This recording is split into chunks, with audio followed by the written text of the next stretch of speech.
Hello and welcome to the show. I'm here today on Forza Horizon 4 with an investigation. Now, back in the days of Horizon 3, if you wanted to make a car fast, you, in whatever class near enough, you would make it all-wheel drive, give it as much power as you could, and try to cling on to it. Pretty much. They were not easy to drive necessarily, but that was generally the way to go. A combination of the amount of PI added by race tyres or upgrading the tyres and the nature of the circuits meant you were mostly better off going for outright speed, and all-wheel drive just about gave you enough control to get away with it. Horizon 4 is a bit of a different story, certainly from my experimenting. There are cars that can kind of get away with it, but honestly not many. This B-Class Golf of mine, for example, is pretty good. It's turbo rally and all-wheel drive. I think street tyres to keep it within B-Class. Some tracks it does work very well, but a lot it doesn't. You can see I'm struggling with it around here. It is not the easiest car to drive. If there's enough straights, enough acceleration zones, you might just about get away with it, but on the whole, it's a little bit iffy, and other cars I've built have really not worked, just going for the all-wheel drive power option. There are those that will still argue that you have to go all-wheel drive is still OP, etc., especially when we're talking about higher class cars, when you've got a lot more power to deal with, and so on. So this seemed like something I wanted to take a look at, whether that was really the case. When we start getting up to the likes of S1 class, do you still need to convert a car to all-wheel drive to make it fast? Of course, we're not going to be dealing with off-road here. You're going to be racing a car, you're going to go rallying, you're going to be going off-roading, you're going to want all-wheel drive, especially when you're dealing with S1 class levels of power. You can get away in C class and so on, perhaps with front-wheel drive, rear-wheel drive, maybe a little bit in B class as well, when the cars are considerably slower, basically, less powerful. But the higher-up classes, you're going to be wanting all-wheel drive. It is as simple as that. There's a reason why modern rally cars are all-wheel drive. Yes, the 037 did beat the Quattro, but that was only on tarmac. Everybody very quickly realised the benefits of all-wheel drive on the dirt stuff. So we are only talking about pure tarmac races, the pure street races around here. To test this, I was going to build 3 different cars, take them to 3 different tracks. These are all built to the top of S1 class. These are cars built in a way that, well, I would build them if I was to be going racing. We start with a Corvette. Rear-wheel drive spec, 685 horsepower in this, 646 torque. Weighs just 2,600 pounds. So pretty decent power to weight ratio going on in this car, and still rear-wheel drive. We're tackling an Edinburgh street circuit. This is a pretty technical track. There's quite a lot of these lower speed corners, sort of 60, 70 mile an hour turns where you've got to try and put the power down. There's a lot of power trying to escape from the back of this car. The thing is, well, in S1 class, you're going to be running race tyres. It is as simple as that. Because the immense amount of grip you get from them and the PI gain involved with putting them on the car, you're pretty much going to want these on everything you build to this sort of class. There might be the odd exception of cars that start off very high up PI in S1 class, but on the most part, if you're upgrading a vehicle to this class, you are going to be having it on race tyres. If you're going to be going on the tarmac, of course, you're going to be having it on race tyres because the benefits you get from them are immense. And on these race tyres, even with 700 horsepower through the rear wheels there, the Corvette didn't really move around too much. So when we turn the car to all-wheel drive, 618 horsepower in this one, 618 torque, 2,699 pounds. We're always going to see the all-wheel drive cars with slightly less power. We're always going to see them with a little bit more weight. It varies depending on what vehicle you're working on, depending on how the PI balances and so on. The game will try to kind of balance the cars a little bit with its PI. Around this track, with the Corvettes, the all-wheel drive is a little bit faster, a 49.7 for that, a 50.0 for the rear-wheel drive vehicle. That is mostly made up in 2 corners, probably. That's where there is, while the rear-wheel drive car does very well with putting its power down, there are a couple of places, specifically the hairpin early on in the lap, where you do very much notice the difference here. I'm running these cars, no traction control, no stability control, so I've got to manage that coming out of the hairpin, and that is where the big difference between those was. A lot of the corners, it doesn't actually make a blind bit of difference because the cars have the grip. We move on next to something very different, the Mazda MX-5. In all-wheel drive, 540 horsepower, 509 torque, 2,171 pounds. So this is some big power to weight ratio. I thought the MX-5 might be where the rear-wheel drive cars start to come a little bit unstuck, because we've got a lot of power in a very lightweight car. We're chucking around what is a pretty fast course here, but there are still some slower hairpins where you've got to deal with trying to put down all of that power through the rear wheels. Again, it's being built as I would build the car for a race. I've got the wide body kit on it. I'm always going to use that. That gives us a little bit wider rear tyres to try and help put the power down. And if I'm building the car for S1 class, I'm going to be doing that. You know, I'm going to be adding that to the vehicles because I want that grip whether I'm going all-wheel drive or whether I'm not. Pretty much, you've got more grip going through the corners, whichever way you go it. When we swap it, or I say when we revert it, I guess, to rear-wheel drive, both cars were V8 swapped because I wanted to have needed the power to play with and the parts to play with to get into the top of S1 class. Rear-wheel drive, 622 horsepower, talking 82 more horsepower in this car. 521 torque, 2,106 pounds.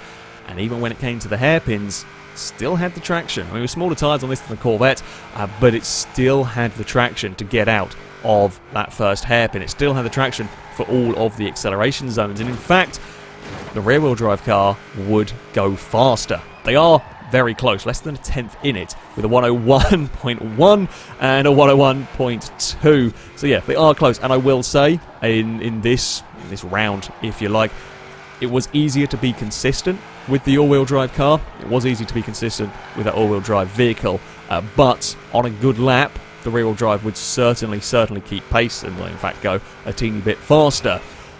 Our final vehicle is not something I'd ever probably build, not for serious S1 class racing.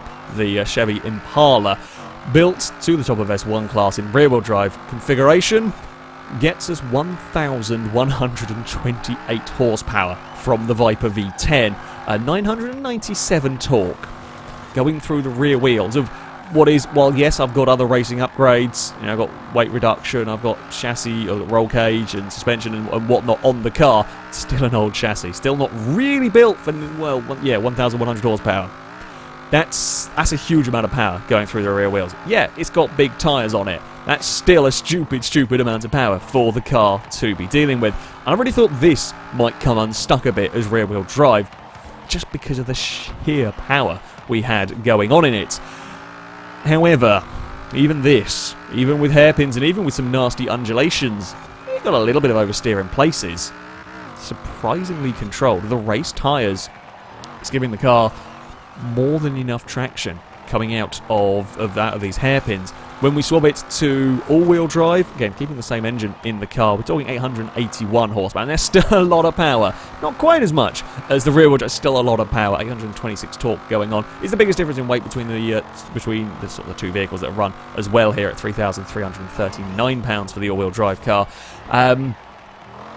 But yeah, the immense traction, even with all that power from the rear-wheel drive car, and I presume perhaps slightly better top speed and better acceleration with more power, meant that, well, there's 0.3 of a second difference between the all-wheel drive and rear-wheel drive. The rear-wheel drive going fastest at a 58.3, the all-wheel drive a 58.6. Pretty consistent with both, actually. The rear-wheel drive car was not all that bad to drive around this circuit whatsoever. Yeah, okay, we've got some longer straights in this, but there are still plenty of nasty hairpins to really cause grief for a rear-wheel drive, potentially cause grief for a rear-wheel drive car. It just didn't happen.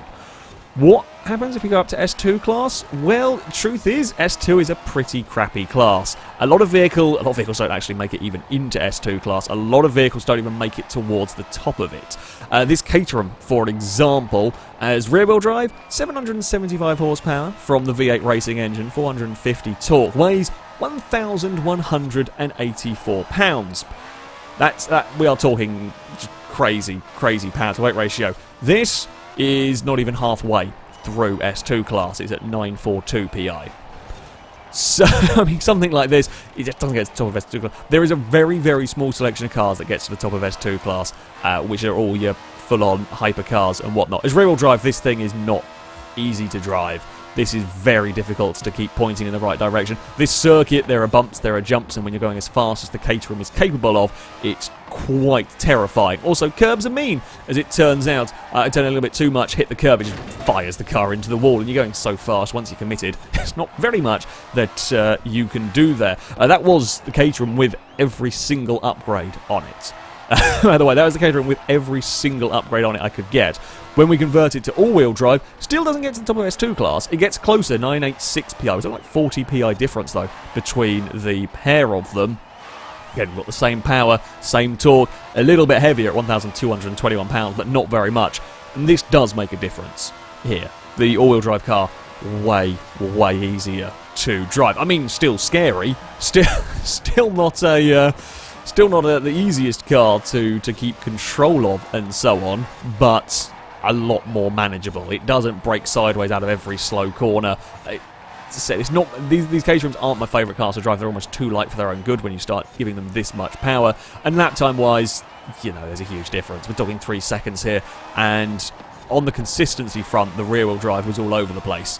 I could run it into the 58, I could probably run it a little bit faster, but I also spent a good few laps in the 55s when I was having trouble and losing time going sideways and so on. So, yeah, consistency-wise and overall lap time-wise, of course you're going to want the all-wheel drive, but we're talking 40 PI difference here between the pair of them. It's not surprising there's going to be a sizable lap time difference, if you like. So, as far as conclusions go to all this, well, S1 class, rear-wheel drive, still very, very viable. It will work. When you start having kind of no limits, no rules, no real class restrictions, sure, maybe all-wheel drive is the way to go with some cars, like the Caterham, for example. Yes, that thing is mad and out of control, and honestly kind of useless for most things. Although vehicles like the McLaren Senna, for example, rear-wheel drive, will have an immense amount of grip, is able to carry huge amounts of quarter speed and still have the traction to get out of the turns. If you're building to a sensible class, you're building to a class that's more likely to be run, S1 class, hell, a lot of vehicles are never going to touch S2 class, so if we're building to an S1 class vehicle, rear-wheel drive is perfectly good enough. Hell, I say perfectly good enough. We're getting 1,100 horsepower through the back of an Impala, and that's fine getting out of slower hairpins.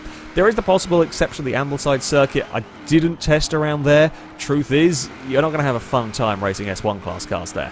It is C, D class, maybe B class are the best for that. It's not a great track for wheel-to-wheel racing in general, for it's so tight and twisty and fiddly. And when you start getting up to cars this fast, whether they're all-wheel drive or rear-wheel drive, they're just too fast almost for the circuit that they are running around. The rest of these tracks, your rear-wheel drive is a perfectly viable option. There may well still be some outliers, of course. My B-class Power Golf kind of works sometimes, which a lot of other kind of B-class all-wheel drive swap things have never got even close to doing. There may be some with S1 class that will be significantly faster when you put them as all-wheel drive, but I think the biggest takeaway from all of this is that race tyres are such an efficient use of PI that there's no reason why you wouldn't be using them in S1 class, and because of that, you can get away with your car being rear-wheel drive. Sure, you could PI-wise balance it, get an all-wheel drive car, put it on sport tyres and get as much power, maybe even more power in the car that is on race tyres, but the all-wheel drive traction doesn't make up for the race tyres' grip through the actual corner. The all-wheel drive traction, sure, okay, you can still get away with getting out of the corner as well with the sport tyres, but through the corners themselves, which all of the tracks are going to have a fair number of them, the race tyre is so much better that, yeah, rear-wheel drive works. Rear-wheel drive very much works at these higher PIs. So, there we go. We have a conclusion. Thank you all very much for watching, and until next time, goodbye.